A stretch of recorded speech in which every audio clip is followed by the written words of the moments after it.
Next up, Slash Hit. Michael Myers spooks up $172 million at the global box office. That's right. After 40 years from her screen debut, Jamie Lee Curtis is killing it again. Which means there's no time like now for a Rick and Rick review of Halloween. And it all starts right here, right now. On the one show where everybody's name is Rick. And everyone rules the world. Hey, I can't believe it. Halloween. I know, and I've been running around with a pirate patch on and a stupid hat all week long, saying, "Hey, matey." You know, it reminds me one Halloween, my then girlfriend, now wife, and I went to a Halloween party, and she was the sexiest damn pirate I've ever seen. And Right on.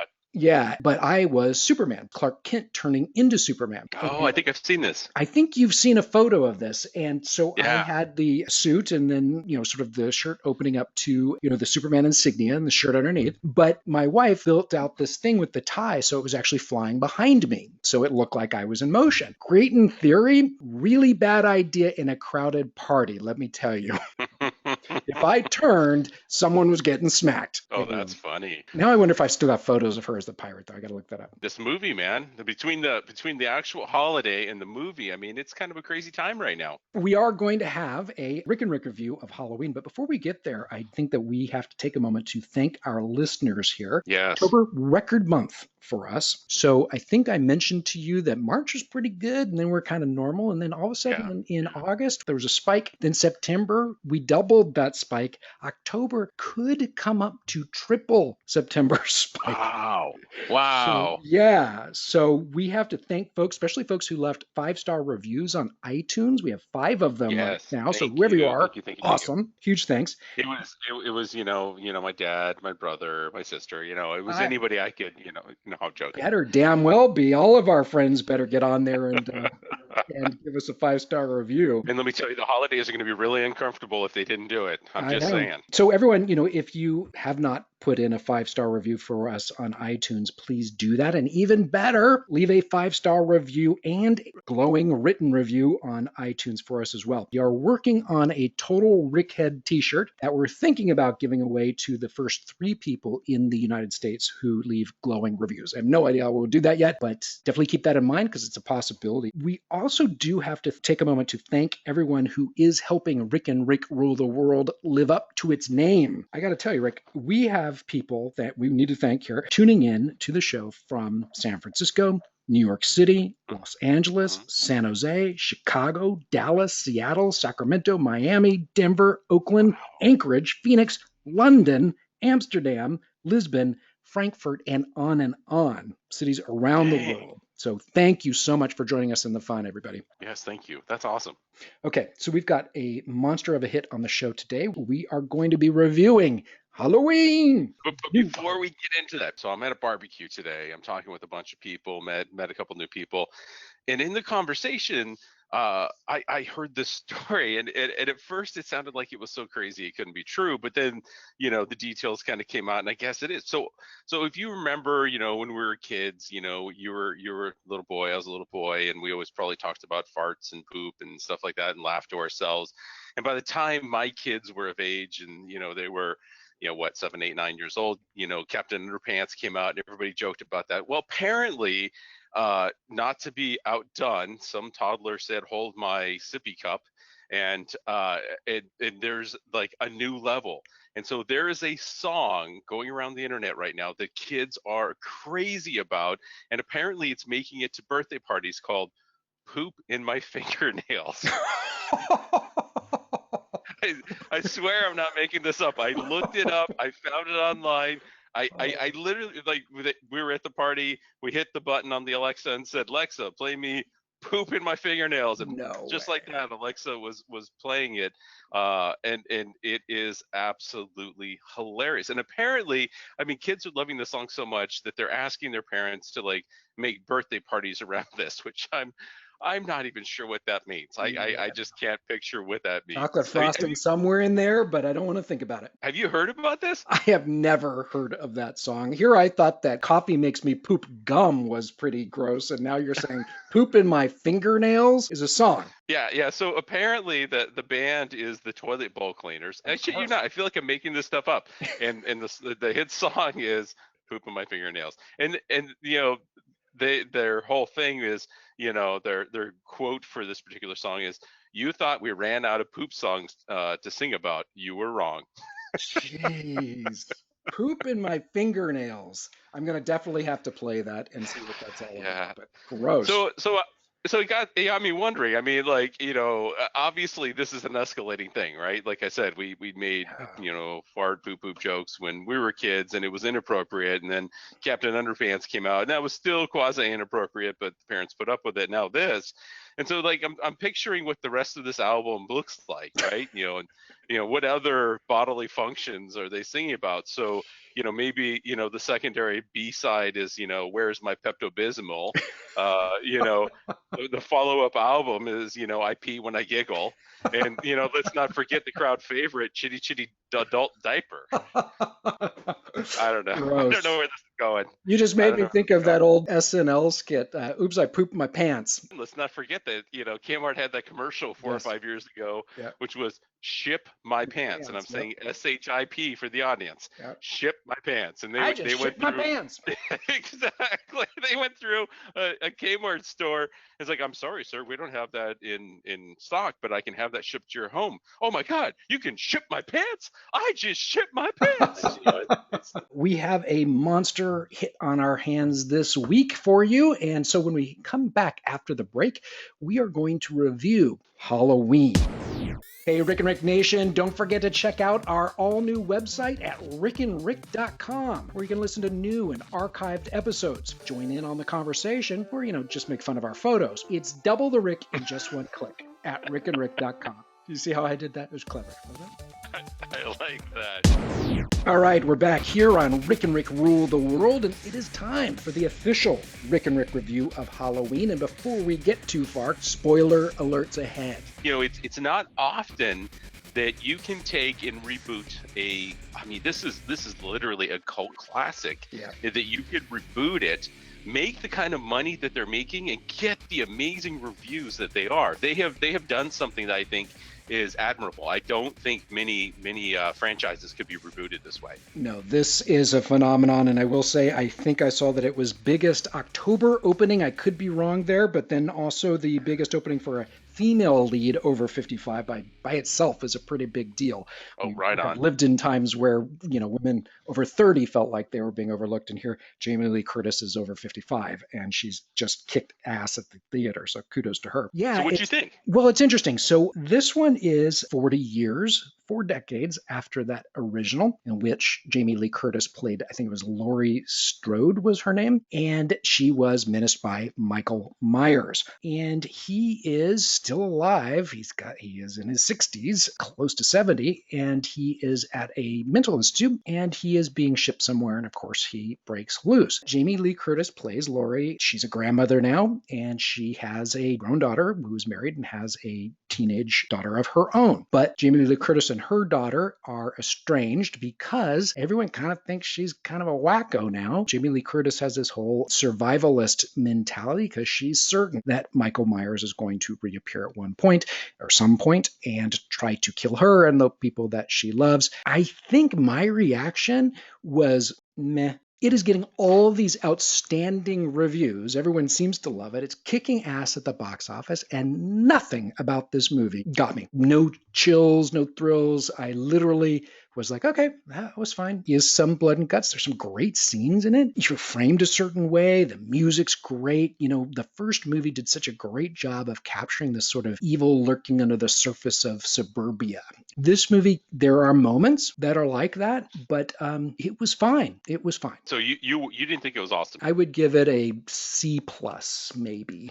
And so that's interesting because it seems like, to your point, that the audience on this is absolutely pretty split. Roger Ebert gave it 2.5 stars, Okay. right, as an example. And his whole point was that they kind of lost some of the essence of the John Carpenter Halloween, that they Yeah. just didn't really capture what made that film unique and a masterpiece in its own time.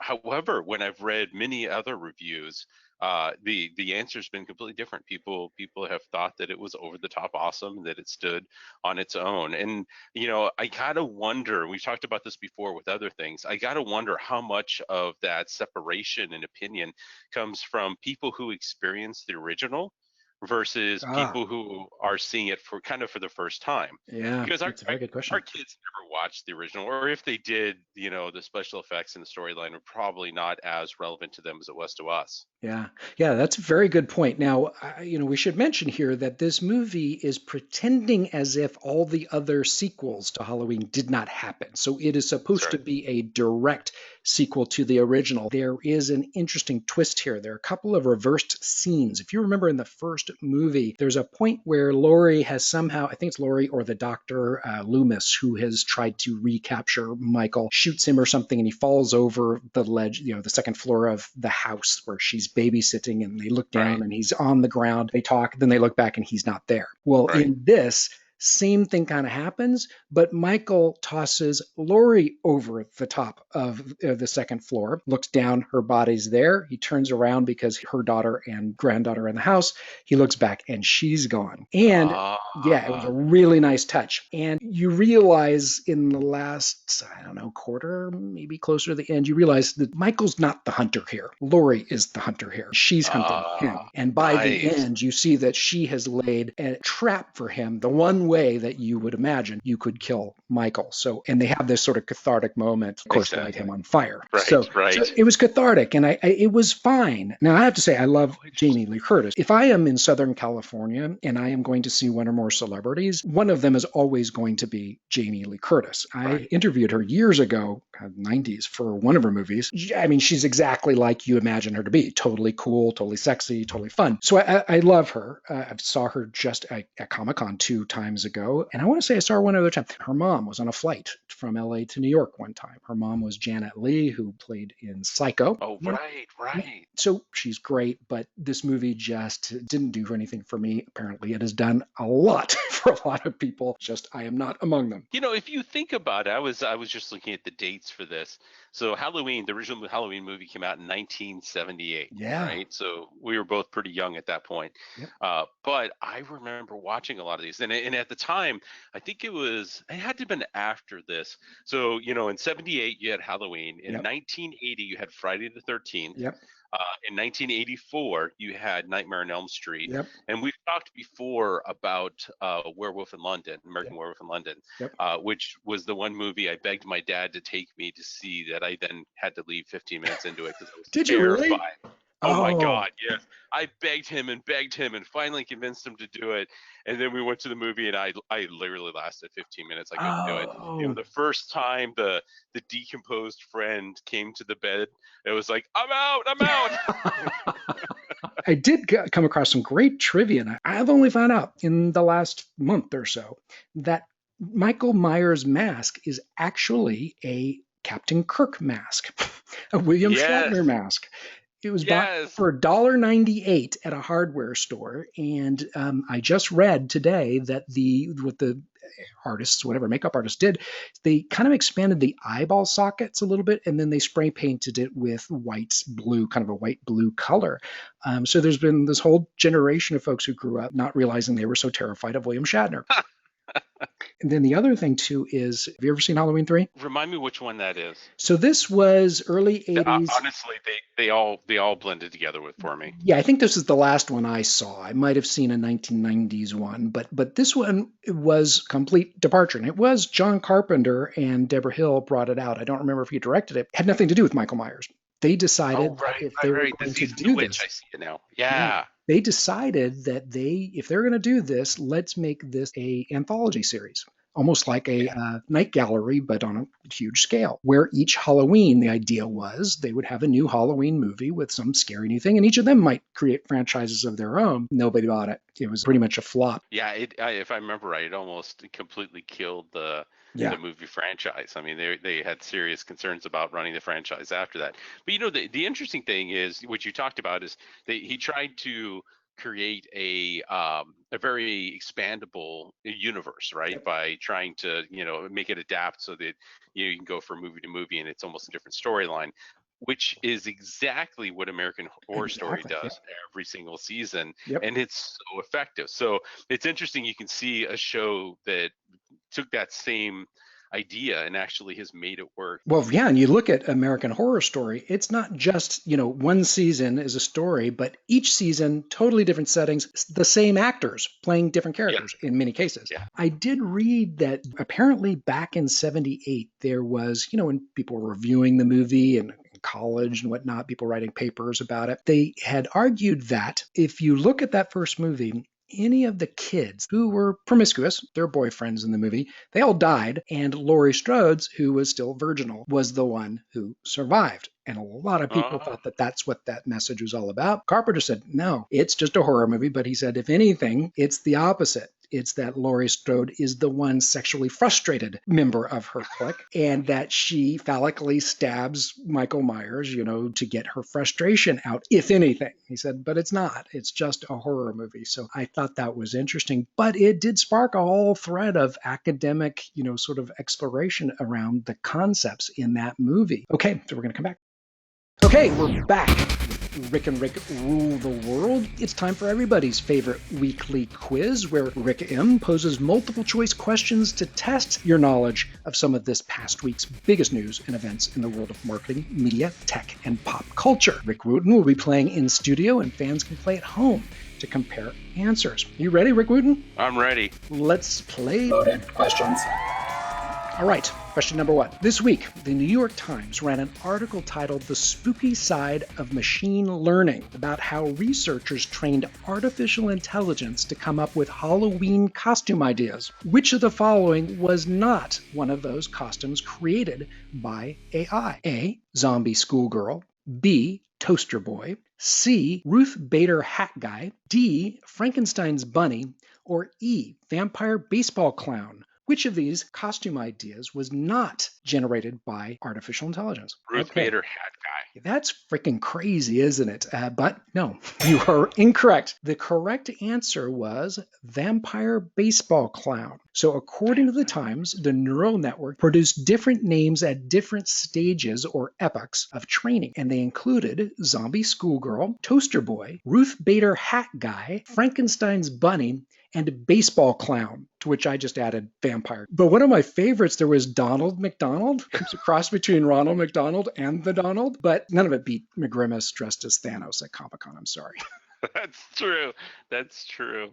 That was sheer brilliance. So, question two. Which of the following was not seen as a potential global development in the next few years, according to a new survey of C-level executives? A. Global 500 companies will be increasingly vulnerable to fake news campaigns. B. Corporate leaders will increasingly be expected to play roles in society beyond narrow corporate interests. C. Backlash against GDPR in the UK will inspire other countries to slow down efforts to expand privacy regulations. Or D. Extreme weather events will act as a drag on economic growth. Which of these is not seen as a potential global development to C-level executives? Wow, that's incredible because any of those seem pretty likely. I'm going to go with the GDPR one, the UK backlash, because I personally haven't seen a lot of news about that. You are correct.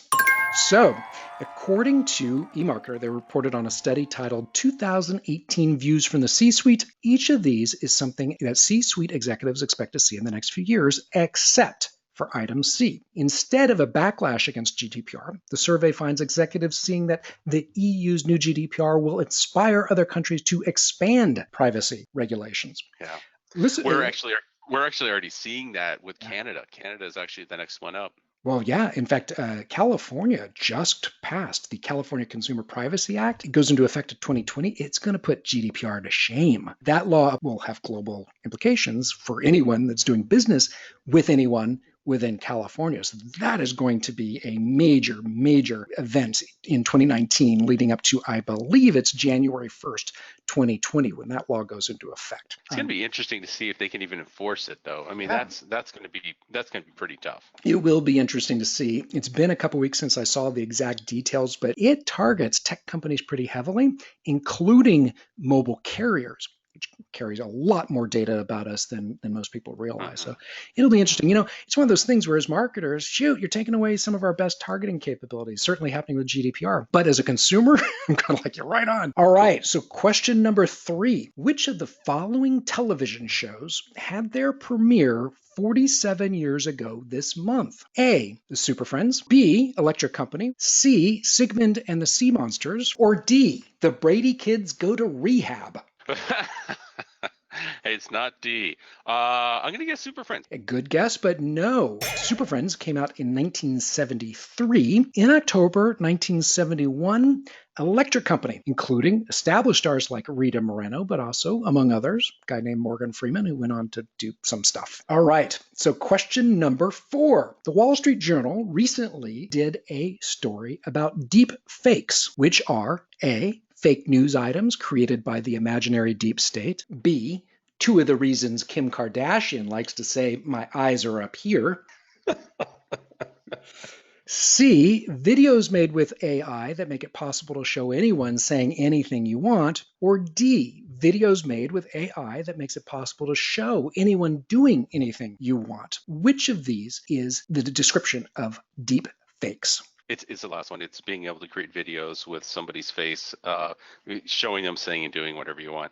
Okay, so I'm going to let you have that for C. This particular story was about deepfakes, which are videos made with AI that make it possible to show anyone saying anything you want. So you can match people's facial expressions and voices to make it appear as if they're saying anything you want them to say. It's actually pretty freaky, and it is going to have enormous implications in a society already where reality itself is being questioned. And it could very well break people further into tribes that believe just what they want to believe, which is a true horror movie none of us wants to see. That's right. So our final question, you're doing great. Final question. And I saw this last night. So Starbucks Witch's Brew Halloween-themed Frappuccino drinks feature which of the following lists of ingredients? A, toad's breath, bat warts, swamp fog, and lizard scale powder. B, purple swamp dust, bat warts, swamp fog, and lizard skin powder. Or C, Al Roker's belly button lint and the poop in your fingernails.